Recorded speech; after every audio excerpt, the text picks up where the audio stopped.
Broadcasting live from the Kessig Wolf Run on the plain of Innistrad. This is Tap Tap Concede. Hey everyone, welcome to this week's episode of Tap Tap Concede. It's episode some hundred and some. I don't keep track of these things. It's not something that we do, but I thought I would mention it this time. 142. Ooh. Nope, way higher than that. 342. Too high, I believe. I think 719. No, also too high. I believe the episode that we did recently with all of our guests from the PPR was episode 250, which was a pretty cool milestone. So we're like in the 250 range. So that's pretty sweet. It's like 5 years. Why right? do people listen to us? I have. We're idiots. I have no idea. Speaking of these idiots that are here, I'm James. I'm Cameron. I'm Adam. And we got Adam. Hi. Man, we haven't had an Adam on the show for a while. I think the last one I did was the Aether Revolt pre-release, or the pre-release. Wow. Oh, right, when we used to, because we used to record. Yeah, do a postmortem. Postmortem right after these things. We have not done that in a while. Mainly because we just don't go to pre-releases as much as we used to. And when we do, well, Cameron still and when we does. do, you went 0-2 and left. I went 1 and 2. Thank you very much. Oh, you went 1 and 2 At and the left last at one? the RNA one? Yeah. All right. I mean, I was 2-1 when you left, and then I lost 2 matches. No, so I didn't way to leave. go. I was there. Wait, really? I stuck out the whole Oh, thing. yeah. We had a beer at the bar. Watched football together. That meant something to me, Cameron. Wow, getting burned. Wow. Interesting. Yeah, no, that's right. We totally did that. That's hilarious. Anyways, Yeah. I should get a brain scan. we are here today to do a Q&A. I actually asked for questions over Twitter at LRRMTG. Originally, Kathleen was supposed to be on today's show. We couldn't make that work. We're actually recording this late on Saturday when we normally record like midday on Thursday. So this kept kind of getting pushed back. So there's a few questions that you guys asked about the current D&D campaign that's going on. I'll try to ask some of those because we got Cam here. Hello. But any of the GM related questions we'll get it another time next time Kathleen's on the show. But to start with, let's talk about our sponsors. We've got the fine folks over at CardKingdom.com. CardKingdom.com/LRR to be more specific. That applies the affiliate code. It lets them know that we sent you there.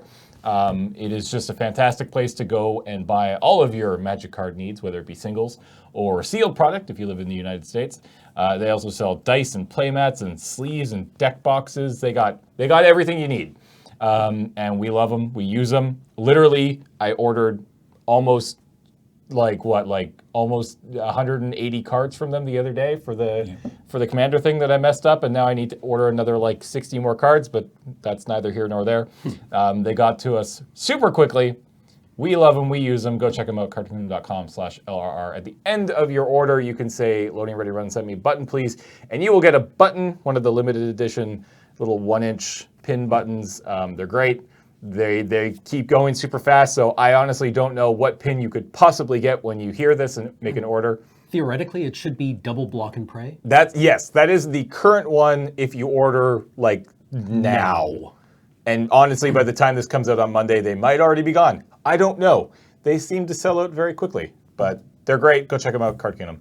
And of course, Patreon, patreon.com/LoadingReadyRun. We couldn't do any of this. We wouldn't have this office. We wouldn't have that camera. Actually, that's not true. We might have that camera. It was very cheap and at a garage sale. But the one above it, we probably wouldn't have that camera. Wait, we're looking into that camera? We're looking to that camera. The bottom one. The bottom. Yeah, the bottom one. Oh God, I've been making bad eye contact this entire time. It's like every conversation I've ever had in my life. And you wouldn't have me without Patreon. And it's true. You Yeah. wouldn't have Adam, or Cam, or Paul, who's over on the board, or me, or anybody. I might show up. I'm basically unemployable after working here for a few years. Yeah, I have no transferable skills that I can bring to a company, so this is all I get. and we appreciate it. Thank you so much. Last episode, we talked about the new way that we are doing the nicknames, and we're going to be recording the nickname episode next week. So the way that we're doing it, we've done it in the past. It was a lot of work. We've gone over this. You know how it used to work. We're trying something a bit different this time, and that is making use of Reddit. So we have actually created our own subreddit, reddit.com/r/TTC nicknames. Is there a vanity URL for that? lrr.cc/GRN will take you to, No. that's yeah, it wrong. should be RNA. RNA, yes, sorry. LRR, yeah. our lrr.cc/RNA. That will take you to the subreddit. What we've done is there is 200 and some odd posts. Every single card has its own post. And then go into the post and you can give a suggestion. And you have two ways to participate with Reddit, which is you can either give a suggestion or you can up or down vote other people's suggestions. So basically the idea is when it's time for us to sit down and actually pick the nicknames, instead of us sifting through literally tens of thousands of suggestions, we'll go to the subreddit and take a look at what the most rated, like the top rated comment is. It doesn't necessarily mean that's just automatically going to get the nickname, but it's certainly going to go a long way to helping us make sure that we can do this kind of podcast every single time. So lrr.cc/GRN. RNA. I hate three-letter codes. And check it out. So yeah, I'll mention that again at the end of the show. Shall we crack a pack? Let's crack a pack, James. Adam, would you like to roll the dice? I would love to roll the dice. Okay, you roll the dice. Okay. I almost didn't. You had one job. 11. 1, 2, 3, 4, 5, 6, 7, 8, 9, 10, 11. Kaladesh. Oh, baby, I love this set. Kaladesh. This is from Liam Red. I'm going to go with Liam Redgrave, Hull, East Yorkshire, UK. Oh. Hull, Yeah. East Yorkshire from the UK. And I think Liam. Thank you, Liam. I assume this came to us via mail time. I love this set so much. This is a good set. Yeah. All right, don't miss a play. We got a little servo. And Cecil. First up, Cecil. It's a good name. First up, we've got Malfunction. 3 and a blue, enchantment, aura, enchant artifact or creature. When Malfunction enters the battlefield, tap enchantment permanent. Enchanted permanent does not untap during its controller's untap step. It's a pretty standard blue arrest card. Yeah. It does tap the permanent, which is nice. So it's not like you kind of have to get them with something that they've tapped themselves, but it's fine, right? Yeah. Okay. Next up, we've got the Malphus Squad. 3 and a black for a 3/1 human artificer. It has menace. And it has Fabricate 1. And Fabricate reads, when this creature enters the battlefield, put a +1/+1 counter on it, or create a 1/1 colorless servo artifact token creature. I seem to remember that I usually put the +1/+1 counter on these guys. Yeah. Yes, absolutely. But yeah, I There remember were times when I'd take the. I mean, like that's with all Fabricate cards. Yeah. I felt they made them all interesting decisions. Yeah, like I remember when Fabricate came out, everyone was like, "Well, you're obviously always gonna do Always take the servo. yeah, you're always gonna take the servo," and it turned out to actually work in interesting ways. A little bit like the +1/+1 or haste in the new with the Riot. Riot, yeah. Although I will say, I almost always pick the +1/+1 counter with Riot. I would say that I choose one more than the other more with Riot than I did with Fabricate. I think it's 50-50 for me. On both? On Riot. On Riot? Yeah, it really depends what the opponent has on the board. Sure. I find, but That Rendhorn, I've made a 4/4 haste so many times that I can't even. Yeah, begin to that's a good one. That's fair. Next up, we've got Pressure Point. 1 and a white, instant, tap target creature, draw a card. I never played this card in the entirety of this every time that the set was out. Yeah, it was bad. I think I played it once because I needed one more card just to get to 23. And I remember being like, okay. It was basically just draw a card, which is like, okay, it's not bad, I guess. But yeah, who knows. Next up, Cog Workers Puzzle Knot. Hey, buddy. 2 mana artifact. When it enters the battlefield, create a 1/1 colorless servo artifact creature token, and for 1 and a white, sacrifice it, create a 1/1 colorless servo artifact creature token. There was artifact aristocrat sub-theme in this set, and the puzzle knots. This one in particular was just amazing. Yeah. This had like 2 artifact ETB effects as well if you were on the Boros. Yep. Ping You Yep. deck. Oh yeah. The one with the gremlins Yep. that got bigger. Oh yeah. You could feed it to the rare gremlin. Yeah, the puzzle nuts were Love great. They turned out to be quite ding dang good. Next up, Weldfast Wingsmith, 3 and a blue for a 3/3 human artificer. It doesn't fly at its base, but when an artifact enters the battlefield under your control, it gains flying until end of turn. I don't remember this being particularly good. I lost games to this, and when I picked it, I was like, well, you get under the 6/6 this turn. Yeah. Yeah, that's fair. I don't know. I just always have an issue with the conditional flyers. And it's just like, it's kind of an overpriced 3/3 for blue in blue. I guess it's actually not bad in blue as a 3/3 for 4, but Yeah, I mean, like a 3/3 flyer in blue is typically 5 mana at that's common. fair. Yeah, But this is conditional, so Yep. I didn't like this card. fair. Especially considering I lost games to it, which was embarrassing. Next up, we got a pretty good one, actually. Die Young, 1 in the black, getting into the energy. Choose target creature. You get 2 energy counters. Then you may pay any number of energy. The creature gets -1/-1 until end of turn for each energy paid this way. So it's at its base, if you have no other energy, it is a 2 mana, -2/-2 until end of turn at sorcery speed. Should note that. But if you have any other energy from earlier plays, this gets even better. This was just a really good, solid black removal spell. Yeah, it was good. For sure. Sage of Shaila's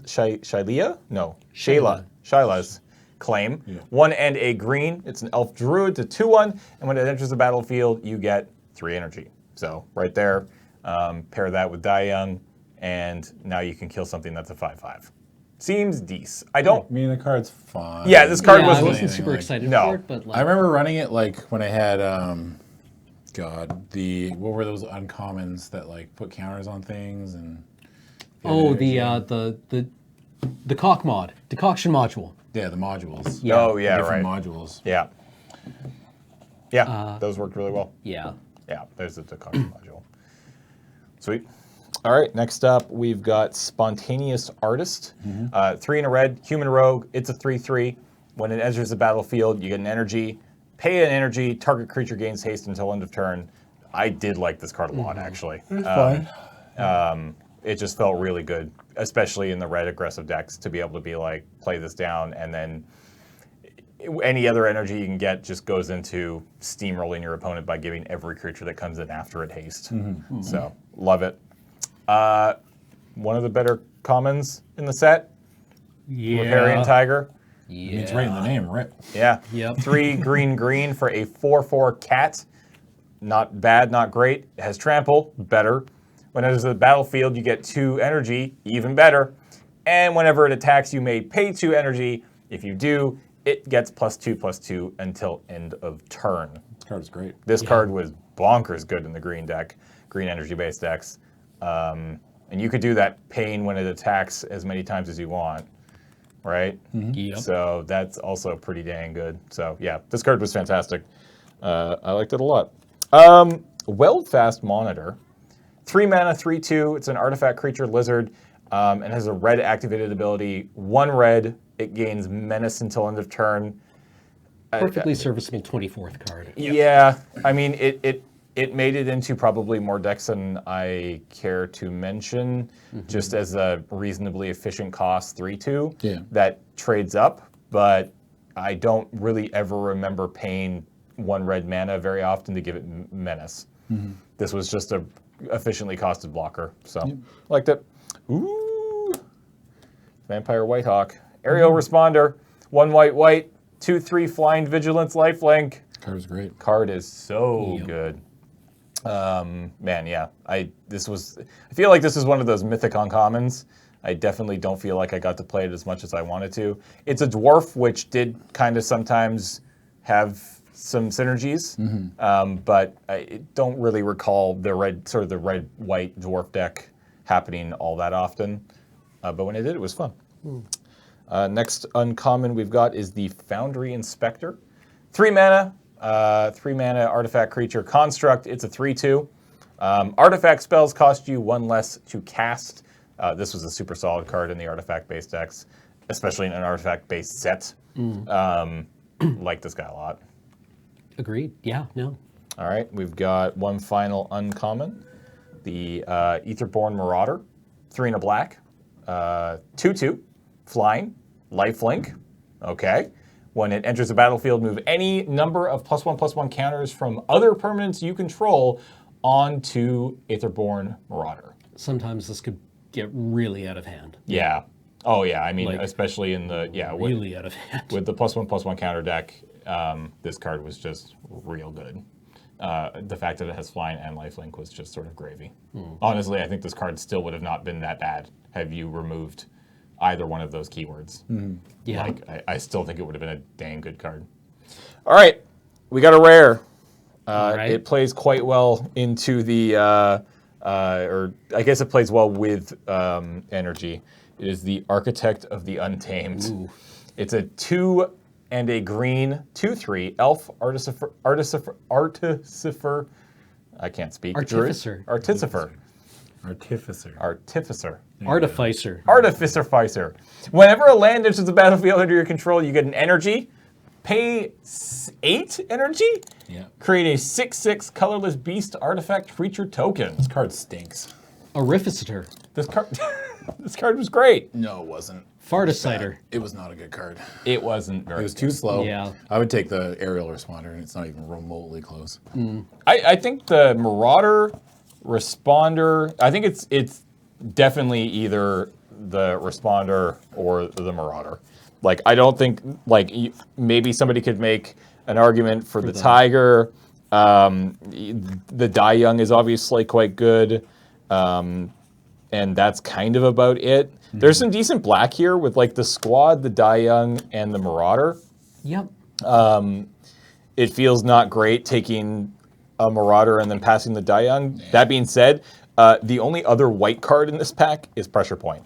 So yeah, I think I would take honestly, the responder because you take the responder and you pass to the rest of this pack, and they're going to be like, well, I'm not playing white. I guess I'm playing black. Well, you don't know that by pick 2. You don't know that by pick 2, but you're certainly know sending that by pick 2. You're certainly sending a very strong signal. Yeah. Right. So, all right. So that Now that we're a little ways out from it, what do you think about energy in Kaladesh? Because this happened to be a very energy-heavy pack that you guys opened. it was. The deck that I loved playing, well, I loved playing a couple of decks. I love the Boros ETB effects, artifact-centered deck. But the deck that I really, really loved to pick up, unsurprisingly, was the Is It deck, which, as it turns out, only splashed red and mainly played blue-green. Right. Because it was an energy deck whose payoff was the blue-red uncommon. The Vidalcan that just made Thopters. Thopters, yeah. And that was great because it relied on the blue and green puzzle knots, and then you could bounce them back to your hand with the counter spell. Oh, oh, it was so good. And then that card took over standard for a while, which was apparently like real bad. I wouldn't know because I don't play standard because it was real bad at that time. Fair.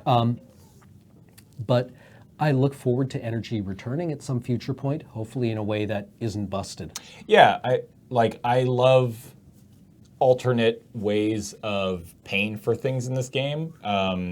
I think energy was a better implementation of that than something like, say, Phyrexian mana, for instance.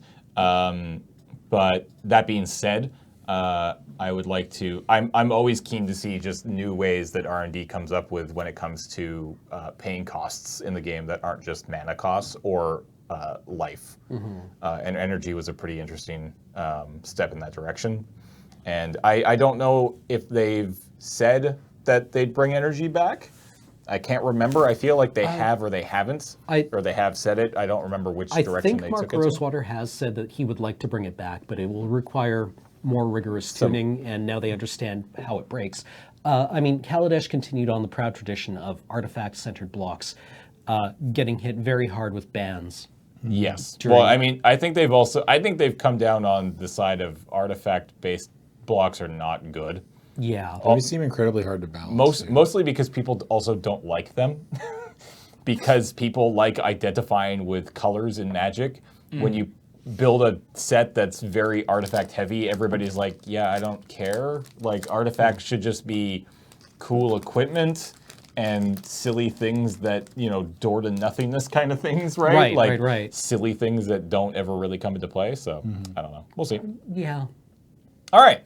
So, I said that we were going to do Q&A today, and that's what we're going to do. So, let's head over to Twitter and check out some of these questions. So, Give me an A to Q. First question Or a is, Q to A. are there any cards that you're excited to try out in Commander? Any themes/legends that you think would be fun? I haven't really thought about Commander a whole lot recently. I'm excited about what we actually did with Commander that's going to be coming up in a few weeks on the Friday Night Paper Fight, which is a guild Commander night where myself and Adam, Ben, and Graham built 4 decks from the Ravnica sets. So all 8 sets were fair game when building our 2-color decks, and I had a lot of fun doing that. I'm playing a Judith deck.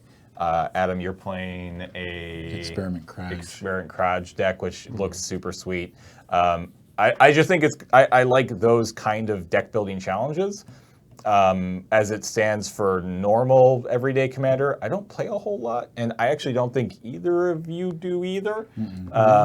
You sort of got pretty heavy into it a little while ago. Was there anything that you were looking at building then? Well, with like the new set, Or just I mean, I just anything want. in I'm general. gonna try to do it at that Commander, like the Ravnica event that we're doing. But I want to win a game with Simic Ascendancy. Yeah. Because I don't know, it's just funny. Yeah. It's like, you better stop me. That's sweet. So, yeah, that's a big one. I think that like a lot of the, Simic is the guild that I think is my favorite, and a lot of the new legendaries aren't like, I guess Vanifar is kind of cute or very powerful. Yeah. But it's not really something I find that interesting. I don't find podding creature like birthing podding creatures like- that interesting to me for some reason. I Yeah, don't know, Vanifar it's fun, equips with but- boots. Yeah, it's like, oh yeah, it's Okay, cool, I pot a guess. thing. Yeah. I mean, it's knowing what's in your deck too. That's a skill, right? Yeah. Knowing everything in your deck and the situations that you have and how to deal with it and what's the next step on your converted mana cost. But Zagana's cute too, but she's not really like a commander that you can build around. So, Fair. yeah. All right, cool. Next up, we've got, what's the best way to teach new people how to play the game?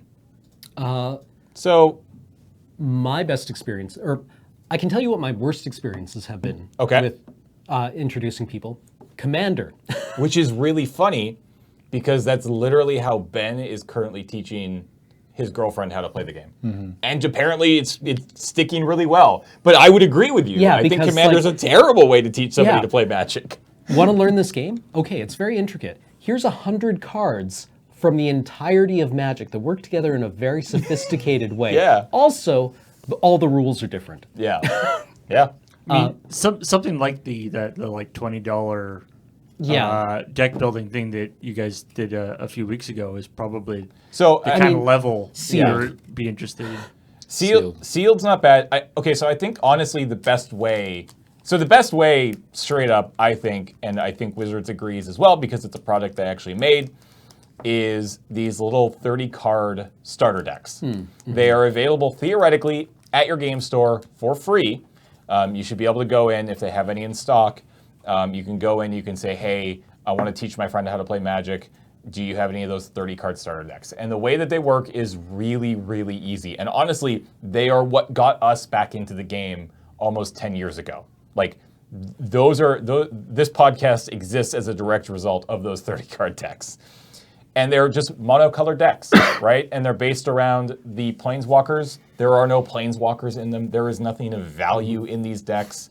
I don't even think any of them have rares, but they do a very good job of demonstrating what each color does. So red is all about aggressive creatures. Green is all about big creatures. Blue is all about control. And the black is all about, killing your opponent's things. And it does a really good job of showing all 5 of those colors off. And I think that's probably your best route at going to it. I know back in the day, a lot of people would also say Duels of the Planeswalkers, which technically is still something that I believe is available that you could check out. Arena as well, although I don't think Arena has the same Like on-ramp. on-ramp that Duels did. Like, Arena has a very basic tutorial system, but it's short. Like, it's not a lot. Like, you can finish it in like 15 or 20 minutes or something like that. And there's still probably a lot that you still need to know beyond that. But I think just finding, a person who knows how to sit down and be patient and teach is the number one thing. Arena is useful because it doesn't let you make certain kinds Yes, of mistakes. correct. That's right? true. You can't cheat in Arena accidentally, and Yep. you can't be taught by a friend who thinks they know the rules how to cheat Yep. at Magic, right? Like, Yeah, like I think the biggest barrier to entry for Magic for a lot of people, and I know it's it's something that trips us up even, having played it for a long time, is keywords, right? Like there's just a lot, depending on what set and what kind of cards, this, which is part of the problem with Commander, but keywords, the sort of keyword soup stuff can get really tricky because there's just just a bogs lot you down. and there's a lot of things that are not necessarily made explicit, and lots of words that sound kind of similar but act very differently, and all that kind of stuff. And I mean, the 30 card promo decks are great because they do tend to be vanilla or sort of French vanilla kind of creatures, the real simple flying or first strike and stuff, but none of the more advanced keywords. And so I feel like if you sort of start that and get the basics, and then you can just kind of like add one new thing every once in a while, and kind of build it up slowly, rather than it's easy to get overwhelmed, I think, with just like so many different things that all interact with each other in weird ways. Yep. yep, yeah. Agreed. All right. This is a interesting question. How do you feel about the D20 spin down life counters that come with pre-release and bundle packs? What would you change? Do you have any attachments to the particular spin down, and why, Adam? I always just lose it immediately. Yeah. I lose that thing immediately. I just use a notepad at Yeah. pre-releases and stuff. Yeah. That D20 I have no sentimental value towards it in any way, shape, or form. We have no attachment to the spin down dice at all. We just get rid of all of ours. Well, Yeah, we don't have a giant We don't- container full we of have- spin downs. We have about 160 here at the office. I know because I counted the other day. And I honestly, a huge part of that is because of the pre-release. Yeah. Because we have, several kits coming through the office on a fairly regular basis. And again, none of the people here really care or use spin down dice. When it comes to keeping track of life, I either use a notepad or I use actual Magic cards. Yeah, I mean, I've moved to a notepad. That being said, I do have, I think, 3 of the Hour of Devastation blood red spin downs. Yeah. The promotional ones, because I like how they look, and they are still useful for marking things like, Planeswalker loyalty, keeping track of counters. Yeah. Which is what I use them for. But as for like keeping track of life totals, I use a pad because I find the spin downs just a little. Easy to knock it over. Or Yeah. something. Yeah. Well, also, it's hard when you ever go up above 20 life. Because now it's just Right. like, okay, now I need a second dice. So And to this day, every time I try to use a spin down to track my life, I always sit there for like 30 seconds, like, where the hell is the 8? I can't find. Where is the 8? It just the- disappears. Like, And the point of the spin down is that it's easier to find the numbers, Yeah. right? But the other thing with spin downs, of course, is that I find certain sets, the set symbols for certain sets work better than others. Oh, yeah, for on the dice, Like yeah. there's some dice that look super sweet, and some that the set symbol doesn't really register in the dice form. yeah, that's fair. Also, I saw a post the other day actually that was grumbly about, it's like in Ravnica, like they didn't do a great job of like splitting the colors on the spin downs. Like the Simic spin down is just green. Yeah, Yeah. that's fair. All right. Come on, man. Yeah, I know. Next up, what is your favorite limited card from Allegiances so far? ooh, I played a lot of this set, like a lot. So there's the dumb black-white enchantment, Yeah. which is Oh, completely Ethereal Absolution? Thank you. Yeah, that's. I mean, that's not my favorite. that's a though. It's not my Powerful favorite, but spell. it's probably powerful. Favorite Favorite growth spiral. Growth That Spiral, card sucks. yeah. That card sucks in limited, but I love picking. I mean, Growth Spiral in the Simic decks are pretty freaking good, man. in the 18 land Simic deck, that's like what I run. My I don't know, Simic like decks. it feels really good when you keep your starting hand in Simic is like Forest, Island, Growth Spiral, and then 4 other cards that are good, and then you're like end of your turn 2, Growth Spiral, draw a gate, play the gate. Oh, feels good. And then you untap on your 3rd turn with 3 mana already. You play your 4th mana, and you're like, yeah. You don't seem very excited by this. Well, That's living the dream, man. I mean, like, I like putting in gates end of turn, like in my opponent's end of turn. It's just like the card's not great. It's fine. It does what But it it's needs to just, do. Like, It draws I a love card. that card, and every time it's been the death of me in my drafts where I see a late growth spiral. I'm like, Simic's wide open, baby, and then I just start snapping it off, and I'm like, well, I've got a train wreck on my hands now because Simic I is not value open, growth baby. spiral way too highly. Fair. Voracious Vampire. Yep, That's the 3/1 that you can 2/3. 2/3. It's a It's a- 2/3. Oh Blood yeah, Artist. sorry. Yeah. I'm One-sided thinking the Blood Infiltrator. Artist. Yeah. Not Voracious Vampire, Vindictive Vampire. Vindictive. Excuse Yeah. me. Sorry. It's another V vampire. There we go. Great curve topper for Rakdos. Yeah. You just throw bodies at your opponent. But I mean, and it makes isn't- blocking miserable. Isn't Ill-Gotten Inheritance just better than this card? Yes. It is. I mean, it depends on the build, Yeah. honestly. Ill-gotten inheritance is just kind of accepted by your opponent as a thing that's going to happen to them, whereas this makes opponents pause before doing things, right? Oh, I love Rhythm of the Wild too. Oh yeah, that card's absurd. Yeah. I mean, I really really like how much value you can get off enchantments in the set. I do wish that there was just one more piece of common enchantment removal, Yeah. but maybe if there was, the enchantments just wouldn't be any good at all, but I don't think so. Like, I think if there was just Naturalize in green, it would still be fun to play all the, it'd still be fun to play IGI, it would still be fun to play Rhythm of the Wild. I think all of these, Like Ethereal Absolution, Theater of Horrors, Rhythm they're of the just Wild. so good. And I mean, In some corner cases, Wilderness Reclamation, but that card kind of honks too. with Simic, I really I don't like think that it, card I'd with much Simic. rather have a creature than Wilderness Reclamation, Nah. or just a land sometimes. Nah. I don't know. Going Wilderness Reclamation and holding up Wizard Lizard Yeah, that's I pretty mean, good. like, yeah. feels great. But there's a lot of times where like you top deck a Wilderness Reclamation. You're like, wow, I wish that and was a you're just creature. dead. Yeah. Yeah. But yeah, Rhythm of the Wild is an unreasonable I card. had 3 of them in a deck yesterday. That seems like as many as you'd want. Yeah. Wait, wasn't it? It was your tweet. How many Yeah. is too many? 3. I think 3 is enough.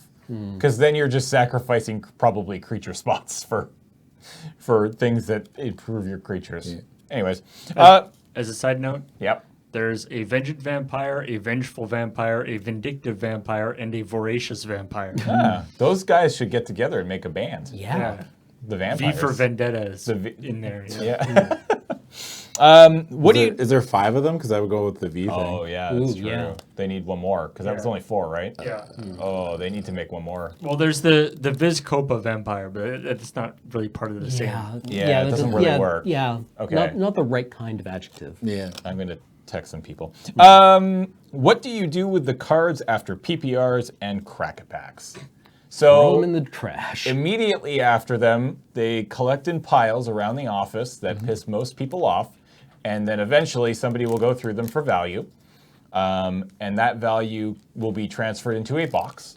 That box will be taken to Yellow Jacket, and that money, and that will be traded in for store credit that will be spread across everybody's cards. So the way that YJ operates on the old school fashion of like a little file box with index cards, you have your name and your store credit, and that's literally what we do.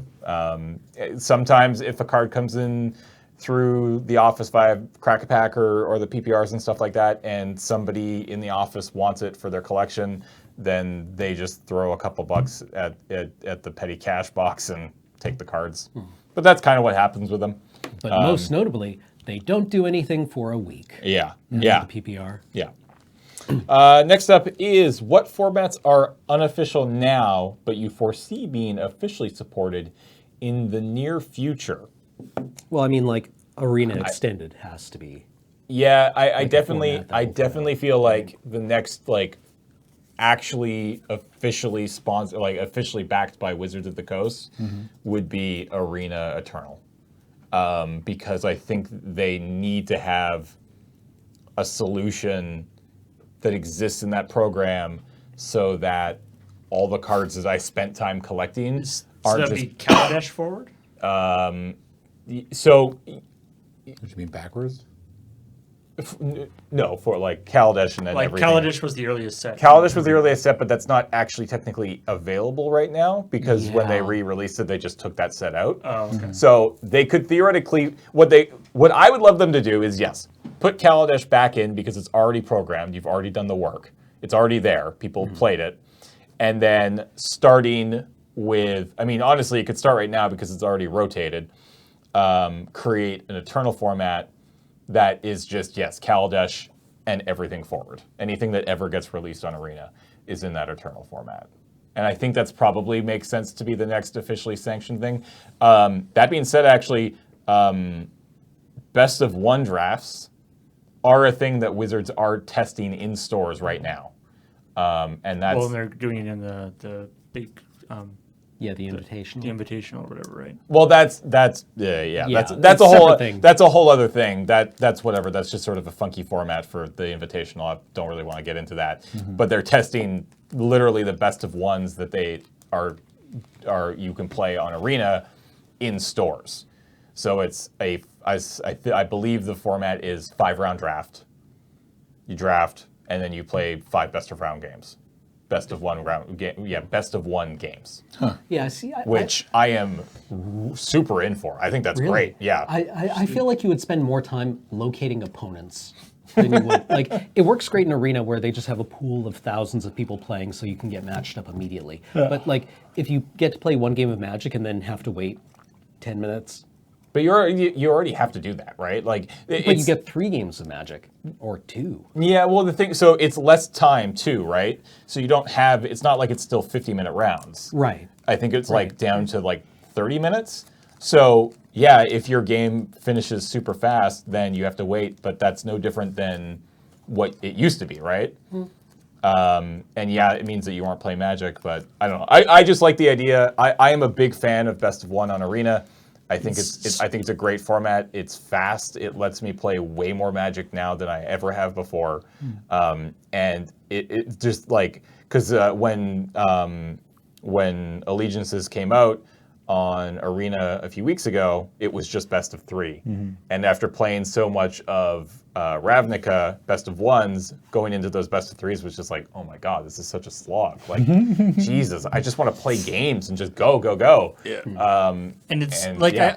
I guess like you're basically assuming you were playing like the same number of actual games of Magic, which I don't know if I guess it depends. It depends. Yeah, but as you know, assuming you were playing the same number of games of Magic, you're basically trading.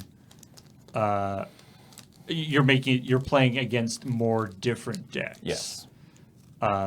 Which I guess, yeah, I mean it's good in certain ways, and I guess it's less good if it's like I want to.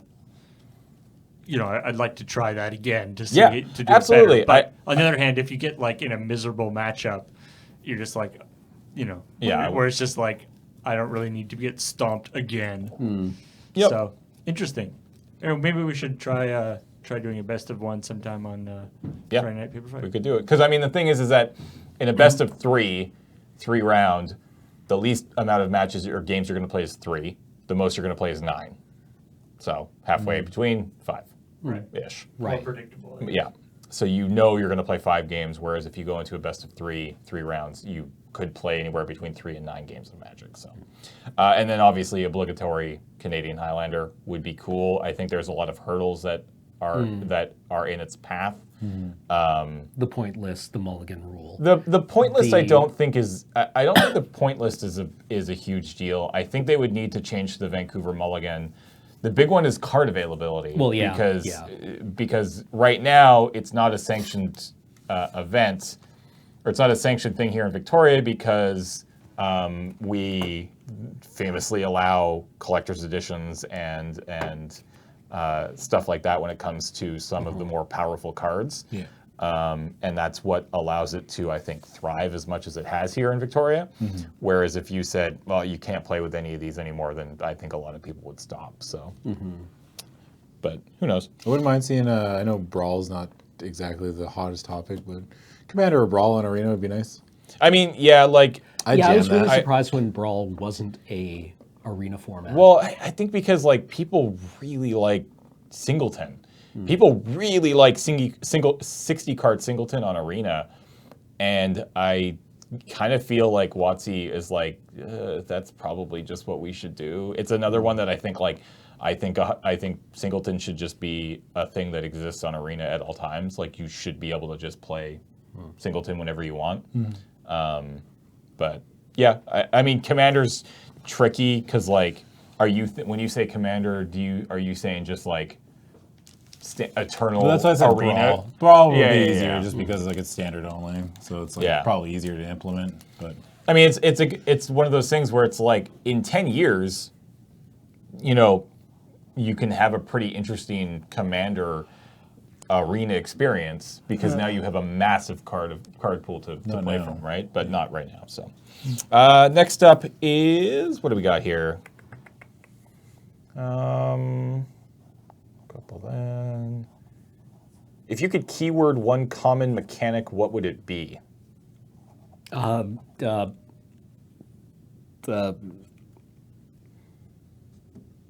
on, brain. We had this.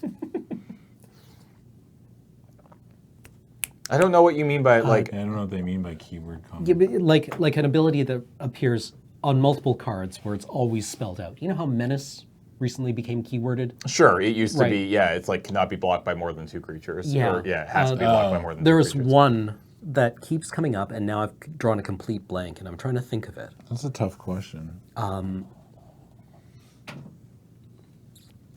thing that I think will be interesting in, you know, there's part of the, like, maybe in Arena, like in a digital format, because there's the aspect of where they try to keep the number of keywords in a set to a certain amount, Yes.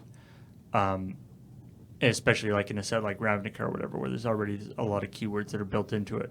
But then you'll have the situation where a thing that was keyworded in a previous set will show up on a card, but they'll actually spell it out, like not keyword it. Yeah. And what I think would be interesting is if, and like I get that they don't want to have it keyworded because it sort of obfuscates it for that one card. But it would be interesting if, like, you know, after that set, whatever, rotates out of standard or whatever, from an Oracle standpoint, it was actually that keyword. Right.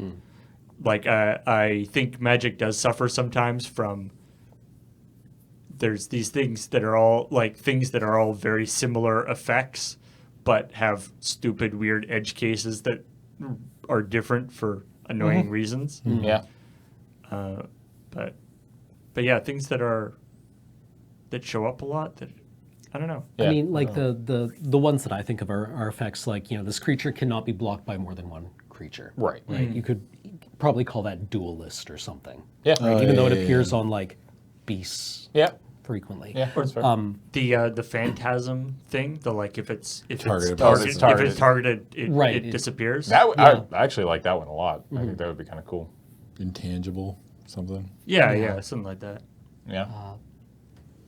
Cool. Yeah. All right. Let's get through a couple more here. Good news! You are tasked with creating a new product for Wizards. Do you make a personalized master set where all your favorite cards archetypes get reprinted, or do you make a new unset where you can set your creativity loose like a raging boar? An unset, are you kidding? Making a master set? I don't need that in my mentions. I'd make a master set and just reprint Oubliette and get everyone to shut the fuck up. Yeah. It's just all Oubliette. Yeah. It'd be You all just, Oubliette. you just Wow. open the pack. Every uncommon would be Oubliette. Yeah. Wow. from the vault. And they'd be like, "Hey, what happened? How come all the cards in here are oubliette?" And you'd be like, "Oops, I forgot." Yeah. Yeah. I'll go with neither then, just because I'll get one more thing, which I have always wanted them to make, and I feel like one day they might, which is a cube.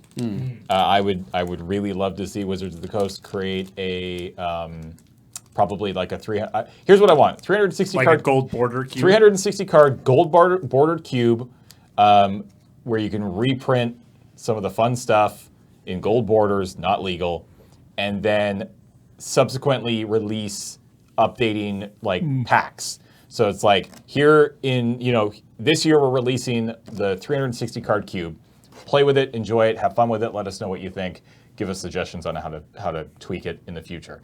And then every year release an update to it. So here is a pack of 30 cards for our official cube, and here are the cards that we suggest you take out and replace with these cards. Or, if you want, just add them to the cube, and you can slowly build up the cube to a 540 card cube or a 720 card cube. But the idea, make a gold border so Make that a the gold border card, so you the can- cards can be, so that it can be sold for essentially the cost of the cardboard. Correct. Like it can be sold for. I mean, it's going to be sold for a couple $100s. It's not going to be sold at cost of the card. well, no, not cost, but yes. I mean, but the Yes. the Resale it can be the resale value of it won't affect the Correct. price. If they made Except for Highlander. I would probably I would probably pay. I think I would probably pay $200 for that, for a 360 card gold bordered Because cube. Card Kingdom has done similar things, but Yes. they're limited by card availability. Correct. Yeah. So yeah, that's my answer. I think that I would like be a lot of fun. that'd be super. I mean, I would obviously love to do it. Like an unset would be super fun to do. Yeah, I mean, yeah. Would oubliette be in your cube? Yes, because again, it would shut them all up. Man, imagine if they reprinted oubliette but made it gold bordered. Yeah. That would be so good. What a power play that would be. Yeah. That'd be Yeah. so good. That's like the biggest flex. Yeah. I'd be like, hey, we reprinted oubliette. Ooh, Presents Yeah. gold bordered oubliette. What about- Like, what come about on! The witches from Arabian Nights. Oh, yeah. Quambaj? Is yeah. that the one? Yeah. Quamjabai? Quambaj witches. Jamiroquai witches? Yeah. Jamiroquai witches. all right. I got a good one here. There we they go. are. Yeah. Yeah. All right, this is a good one. And you got two good people for this. I really enjoyed the $20 deck challenge on Friday Night Paper Fight. Yeah. So did we. It turned out really good. My question / idea, what would happen if each player had $20 more to spruce those decks up? It'd be a lot more powerful. So if you Yeah. so specifically your decks that you built, Oh. what do you think? Can you think of anything off the top of your head that for an additional $20 you could put in there to spice it up? Oh, wow. Yeah. Premium removal. Yeah, absolutely, actually. My deck would need like Tender Shoot Dryads, which they didn't have any of. More ramp. I would just play ramp and Tender Shoot Dryads. I think $20 actually hit a really great sweet spot because a lot of people suggested like a lot of $2 or $3 cards that, yeah, those don't cost $20. Yeah. But you can't make a deck out of them for $20, right? So I really, really enjoyed the $20 limitation because like the $2 Logic Knots and Voldaren Pariahs, for me, had to think long and hard about, had to count your pennies for that one. Yeah. And another $20, yeah, I could get more of those cards and it would be great. Yeah, that's fair. But I don't know if that would make the experience any better. It felt really raw at $20, and I liked that a lot. I'm curious because there's one thing that I was thinking about while we were streaming that and I was watching. I was like, this is really good. I'm really, really happy that we did this. But it occurred to me that, if you're not aware, the vast majority of our audience, well, not the vast majority, but a very large chunk of our audience is from the US. So when we said it was the $20 challenge, that was Canadian, which is actually significantly less, right? So in the eyes of an American, that's actually closer to like a It's like a $15 challenge. Yeah. It's like Not 15 so. I'm curious if next time we even go maybe a little bit lower, or we go a little bit higher and make it a $20 US challenge. Just because I think that would probably hold more weight to a good chunk of our viewers as well. That would be What I'd like- $26.55. Yeah, so I mean, so it's like basically it's the $25 challenge, right? What I would like to do is actually evolve those decks. That'd be cool. Right? Like, not go back and build them as a $30 deck, but get $10 to enhance them. That'd be kind of cool. All right. Let's get another one here. What's your favorite planeswalker? Liliana. I've always been either it's a toss-up between Kiora and Garruk. Koth. Good old Koth. I like Garruk, but Garruk, the zombie Garruk. Is there Oh, a yeah. That's the one. Yeah. That's the specific one I like. instance of the planeswalkers do you like? The Theros Kiora, one that makes the Krakens end of turn, 8/8s or whatever. Yeah, Kiara's sweet. I like Kiora. I liked Innistrad Liliana. I was partial to Or not Innistrad, Shadows block. Amonkhet Liliana was fun too. Oh, yeah, yeah. All right. If you could cast one instant or sorcery spell in real life at any point you want, what would it be and what would you use it for? Time Walk. I mean, Oh, God, no. No. It has to be Time Walk. yeah, it Yeah. kind of does. It's the most powerful one. Yeah. Why would you choose How do, anything else? so how do you? Yeah, the rest of the Power 9 aren't really that good in real no. life. Okay, so here's a question: How does that? How does it actually manifest itself in real life? So if you cast Time Walk, You get an extra day. Like, you Yeah, just it's get like Groundhog Day. yeah. So yeah, that's the question: Are you redoing your day, or you get an extra day? How? You're redoing the day. So at the end of the day, you can be like, no, that was bad. Time Walk, Yeah. and then you can do it again. Yeah. But you only get to but do like, it once. but like that's not what Time Walk does, right? It gives you an extra turn. You take an extra turn. Yeah, But, so but it's like, not it would- like you redo your old turn again. No. I mean, like, Time Walk would actually be like time freezes for a day. Yeah. Yeah, you just get like, it goes like Monday and then another day and then Tuesday, Wednesday, messed up. Yeah. So what do you call this new day? But only for you. but only for you. yeah. So it is basically just a time freeze. freeze It's just time. basically 24 hours of time frozen. Oh yeah, definitely Time Walk. then. Yeah. I don't. I'd be robbing some banks. Okay. Wow. Breaking the law immediately. Cool. Well, they couldn't catch you, right? Yeah. No, that's I mean, fair. the other That's- half. Like, wait, what are you hold gonna on. What are you gonna do? I think Adam just revealed something very deeply troubling about himself. What? Like, sure, you can take something like Brainstorm, right? Sure. You can take Lightning Bolt. I was just gonna which say, is yeah. functionally only useful for harming other people, or Or really impressive cigarette lighting tricks. I don't know, like Necromancy. Oh, Yeah. raise the dead. Yeah. Yeah. Enemy dead. Yeah. Enemy dead Like would be Growth Spiral, Giant I'd still growth. take Time Walk. I'd go giant growth. Giant Growth. Yeah. What would you do? I'd be real big. You'd be like, I'm big. I'm big, everybody. I mean, there's some pretty sweet stuff like on Kaladesh, like, get some of that. Die like, young. Like being able to just like make all sorts of like Thopters and servos and stuff. Ooh, yeah. I'm pretty Could sure you take a that's split? like, Could you take a split card? Oh, fire and ice. See, I just I- want to freeze time for a day and maybe rob a bank or two. You guys want to like kill people. Hey, I just want to raise dead, okay? Like, that's the opposite of killing people. Who would you raise?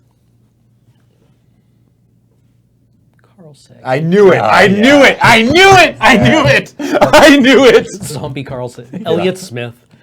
Oh, zombie I Elliot knew Smith. it was Carl Sagan. Like, zombie Elliot Smith would be about right. Yeah. Right? He would just be like, all right, I'm going to go write an album about this, I guess. Imagine if I got 24 hours to write an album, assuming that's what it is. you were raised from the dead. All right. Let's do one more question. One last question to carry us home. I think this is actually a really good question.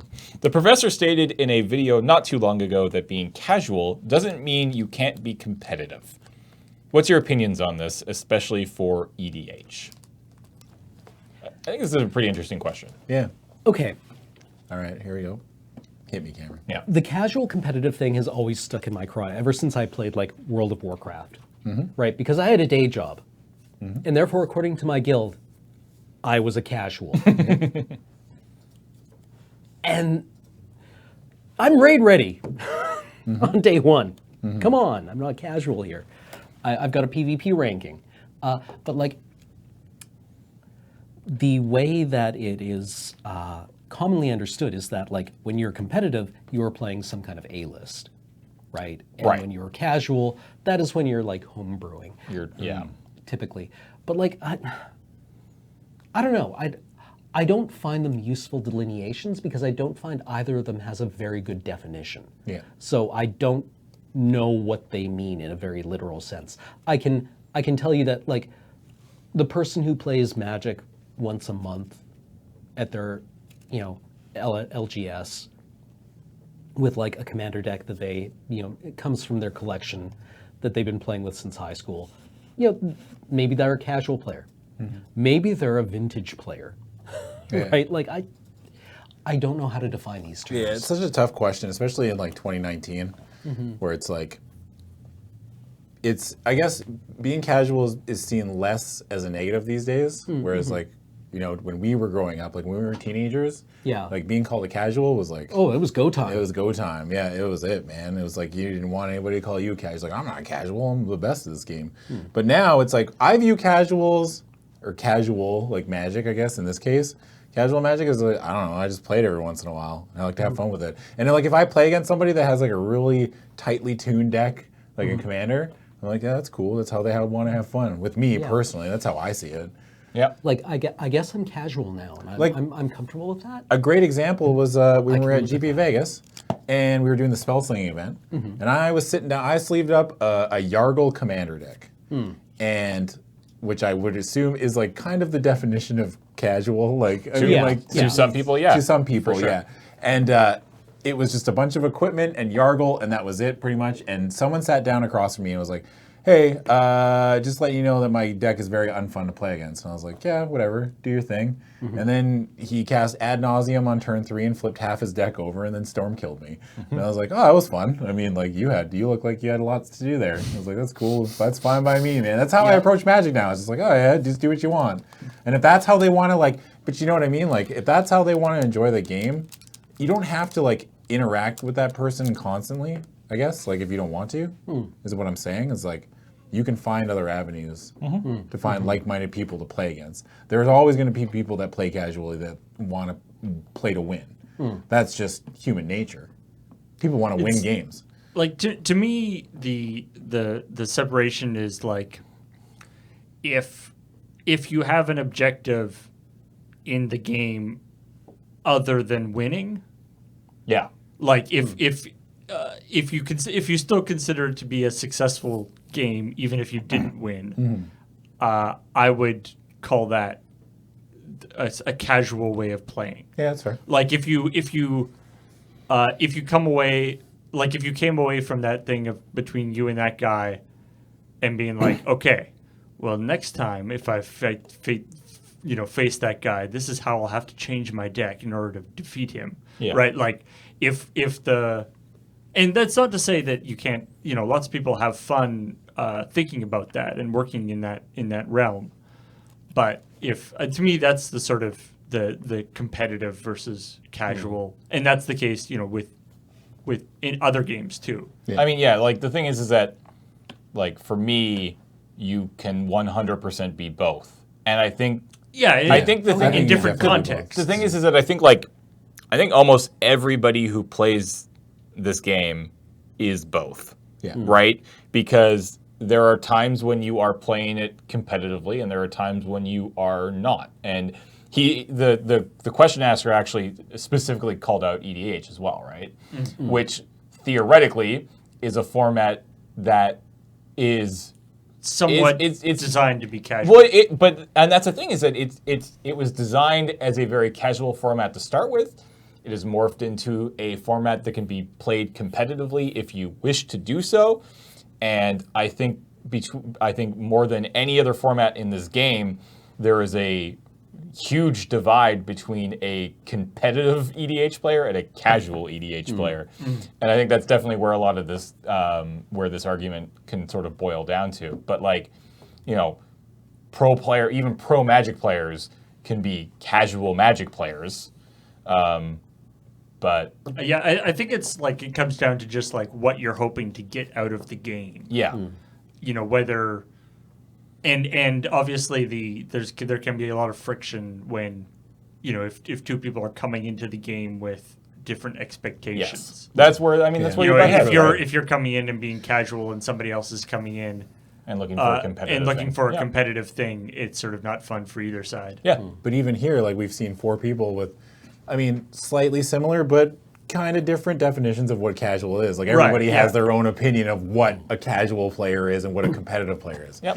That's a tough question. Yeah, Yeah. it's a good one though. I just think that you're going to find like-minded people that want to play the game the way that you think it should be played, I guess. That's going to be more enjoyable for It's you. going to be more Yeah. enjoyable for you than just being like, everyone should have the same mindset.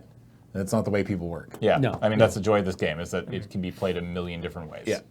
I mean, I guess unless you're like if you're going to like a GP or something, well, then you're playing competitive. Yeah. I mean, like, I don't have a competitive bone in my body. Like, I never really have. But when I go to GPs, I would definitely want to win. Yeah. Like, yeah. All right. Thank you, everybody, for hanging out and letting us answer your questions today. Be sure to follow at LRRMTG on Twitter if you ever want to get in on this in the future. We try to do these every once in a while, so I'm sure that we will do another one in the next couple months. Want to thank both Cam and Adam for being here today. You're welcome. After a long day of filming Friday nights. That was Yeah. fun, though. Excited for that episode. What was I going to say? The nicknames. We still got the nicknames going right now. Head over to the subreddit. You can go to lrr.cc/RNA and submit your suggestions or upvote or downvote the ones that you like or dislike, or you could do both. We do ask that you do not touch the main posts, whatever they're called. I think they Yeah, actually have a name in Reddit. Posts versus comments. Posts and comments. Right. Yeah. So leave the posts alone. Go into the posts and upvote and downvote the comments or suggest whatever you'd like to do there. So. Please do not make post. Yeah, exactly. Well, people can't make posts, but Yes, this is yeah. not supposed to be an evaluation of what's the best card. yeah. Yeah. So we will be back with the nickname episode next week. So get ready and get hyped for that. Should be a lot of fun. I want to thank our sponsors again real quickly. Thank you to cardkingdom.com, cardkingdom.com/LRR. That will apply the affiliate code, lets them know that we sent you. Go check them out. And of course, everybody over at patreon.com, patreon.com/LoadingReadyRun. We could not do any of this without you, so thank you so much. I'm James as well, Adam, Cameron. We'll Hello. see you guys next time. Goodbye. Bye.